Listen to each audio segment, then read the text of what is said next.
अब बहुत मुश्किल हो रहा है पूर्णी मिल पाना, हमारे इस रिश्ते को और आगे बढ़ाना।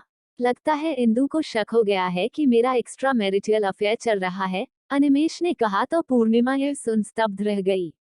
वे 3 महीने बाद मिल रहे थे। वो बहुत खुश थी और कार में बैठते ही उसका दिल किया कि वो अनिमेश के सीने से लग जाए। लेकिन कार स्टार्ट कर पूर्णिमा से मिलने की खुशी जाहिर या जताए बिना ही अनिमेश ने बहुत ही रुखाई से यह कहा था। अनिमेश के व्यवहार से आहत पूर्णिमा ने किसी तरह खुद को संभालते हुए पूछा, पर कैसे और किस बात से शक हुआ है इंदु को? तुम तो मुझसे लंबे समय से मिले भी नहीं।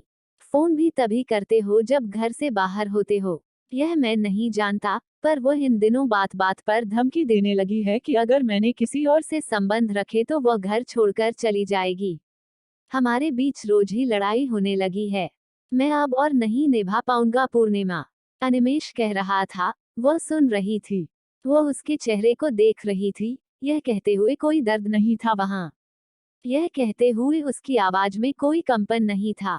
यह कहते हुए उसके भावों से कोई ग्लानि नहीं झलक रही थी। अनिमेश को एहसास तक नहीं हो रहा था कि यह सुनना पूर्णिमा को कैसा लग रहा होगा। उसके दिल में कैसा तूफान उठ रहा होगा। कैसे वह अपने जज्बातों पर काबू करके उसे सुन रही होगी। आंसू बहने लगे थे, सारी सीमाएं तोड़।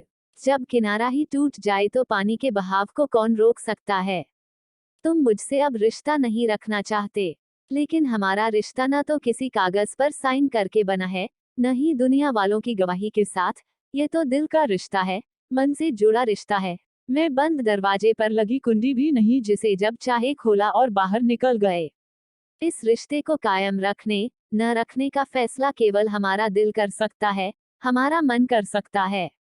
वैसे भी यह फैसला तुम अकेले कैसे कर सकते हो? क्या तुम्हारा प्यार चुक गया है? या शायद प्यार को भी तुम सहूलियत और सुविधा के अनुसार करने की चीज मानते हो? ऐसे कैसे तुम मुझे छोड़ सकते हो? ऐसा मत करो मेरे साथ। तुम्हारे बिना जी नहीं पाऊंगी। पूर्णिमा रो रही थी, विनती कर रही थी। अनिमेश चुप रहा। उस पल पूर्णिमा को लगा कि जैसे वह प्यार पाने के लिए गिड़गिड़ा रही है। प्यार तो एक एहसास होता है, खूबसूरत चाहत होती है, उसे पाने के लिए अनुरोध करना गलत है। उसकी अंतरात्मा ने उसे कचोटा एकाएक। चला गया था अनिमेश उसे बीच रास्ते में ही उतार कर कि मॉल में इंदु उसका इंतजार कर रही होगी। उसे शॉपिंग करानी है। वह देर तक खड़ी उसकी कार को जाते देखती रही। घर लौट आई, पर थकान और विश्वास के टूटने के बोझ के साथ। उसने फिर कभी अनिमेश को फोन नहीं किया और उसके फोन आने की तो उसे उम्मीद थी ही नहीं। 4 साल हो गए हैं उन्हें अलग हुए। आज जब वो पीछे मुड़कर देखती है तो पाती है कि जब अनिमेश का साथ था तो जीवन में कितनी गति थी। उम्मीद के टिमटिमाते जुगनुओं के साथ सुबह रोशन होती थी। रात उसके सपनों में आने के ख्याल से उसे मीठी मीठी थपकियां दे सुला देती थी। सुबह ऑफिस पहुंचते ही वह फोन करेगा, यह सोच पूर्णिमा गुनगुनाने लगती और सारे काम कैसे निपट जाते पता ही नहीं चलता। माँ की बीमारी, पापा का माँ को बिस्तर पर लेटे या हमेशा हॉस्पिटल में भर्ती होते देख हताश रहना और उसका उन दोनों को संभालने के लिए चक्कर गिननी की तरह घूमना। भागते दौड़ते नौकरी पर जाना और थक हार कर हौंफते हुए वापस आ फिर अपनी जिम्मेदारियों की चादर ओढ़ लेना। अनिमेश के आने वाले फोन और उसकी बातों के सहारे ही तो सब कर पाती थी वह। सब ठीक हो जाएगा पूर्णी, जब वह कहता तो यह जानते हुए भी कि सब ठीक होना आसान नहीं है, उसे हौसला मिलता और वह नए जोश के साथ लड़ने को तैयार हो जाती। जब भी समय मिलता, वह फोन करता, लेकिन वह जब बात करना चाहती थी बात नहीं कर पाती थी। तब उसे लगता था कि इस समय जब उसे अनिमेश की जरूरत है, वह उसे फोन तक नहीं कर सकती। तब कहीं मन में टीस उठती कि आखिर क्यों केवल वह अपनी कन्वीनियंस के हिसाब से उसे फोन करता है, उससे मिलता है। पूर्णिमा की सुविधा और सहूलियत का उसे कभी ख्याल नहीं आता। वह काम कर रही होती तो सब छोड़ उसका फोन अटेंड करती। कह नहीं पाती थी कि अभी समय नहीं है, थोड़ी देर बाद फोन करना। डरती थी कि ना जाने फिर अनिमेश के लिए फोन करना कन्वीनियंट हो या ना हो। वह उसे फोन ना करे, जब समय होगा वही कर लिया करेगा, अनिमेश हमेशा यही कहता था। इसलिए तो वह उसे मी कन्वीनियंट कहा करती थी। अनिमेश तब हंसते हुए कहता, यू नो माई प्रॉब्लम्स। हाँ, वो जानती थी उसकी परेशानियां, लेकिन उससे प्यार करने से पहले, उससे एक रिश्ता कायम करने से पहले आखिर अनिमेष ने अपनी प्रॉब्लम्स के बारे में क्यों नहीं सोचा। जब पूर्णिमा को अनिमेष से प्यार हुआ, यह जानते हुए भी कि वह विवाहित है, उसने कभी उससे बहुत ज्यादा अपेक्षाएं नहीं रखी। बस कभी कभी मिलने के लिए तो कहती थी। तब अनिमेष ने कहा, मुश्किल है मिलना। बीवी को पता चल गया तो वो मुझे तलाक दे देगी। पूर्णिमा ने यह भी सह लिया। उसे देखने की चाहत को मन के अंदर कठोरता से बंद कर दिया। लेकिन वह अब सोचती है कि उससे रिश्ता रखने से पहले अनिमेष ने क्यों नहीं सोचा था कि इस रिश्ते को बचाए रखने के लिए, उसके मन को आहत न होने देने के लिए उसे भी कुछ एफर्ट्स करने होंगे। सब कुछ उसके जिम्मे कैसे डाल दिया अनिमेष ने, और वह भी तो उसके हिसाब से ढलती गई।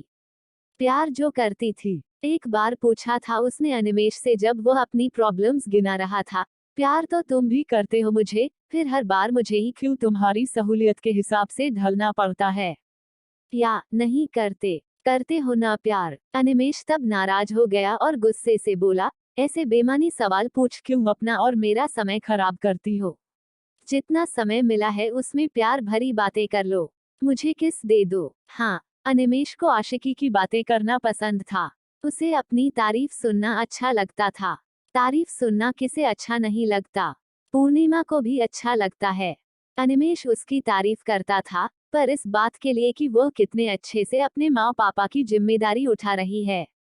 तब वह कहना चाहती थी कि अनिमेष, तुम मेरी तारीफ करो, मुझे पैम्पर करो, गुलाब की पंखुड़ियों से मेरे मन को सहलाओ। आज उसे लगता है कि अनिमेष के लिए प्यार करना मात्र खुद को एक ऐसे पायदान पर रखना था जहां वह घमंड से कह सके कि दो स्त्रियां उसके प्यार में पागल हैं। इंदु से शादी करना तो समाज में उसके पापा के रुतबे की वजह से अपना रुतबा कायम करना था, और पूर्णिमा को अपने हिसाब से चलाने के गर्व की अनुभूति उसके अहंकार को पोषित करती थी। कितनी देर से फोन बज रहा था। कैसी हो पूर्णी? इतने वर्षों बाद अनिमेष की आवाज सुन सिहर गई वह। क्या हम मिल सकते हैं? इंदु मुझे छोड़कर चली गई है। अपने बाप के पैसों का ज्यादा ही घमंड था उसे। मुझे हर समय नीचा दिखाने की कोशिश करती थी। मैं बहुत अकेला हो गया हूँ। 5 बजे मैं फ्री हो जाऊंगा। मेरे ऑफिस आ जाना। पूर्णिमा को लगा इस समय भी वो उसके लिए नहीं, अपने लिए मिलना चाहता है। जैसे वह फिर से अपनी सहूलियत और सुविधा के हिसाब से उससे मिलना चाहता है। सॉरी, मी कन्वीनियंट, मैं बिजी हूँ, पूर्णिमा ने कहा और फोन काट दिया। आपको हमारी यह स्टोरी कैसी लगी कमेंट करके जरूर बताना। अगर आपने अभी तक हमारे चैनल को सब्सक्राइब नहीं किया तो ऐसी अच्छी अच्छी कहानी सुनने के लिए हमारे चैनल को सब्सक्राइब करना, वीडियो को लाइक करना और मुझे सपोर्ट करना।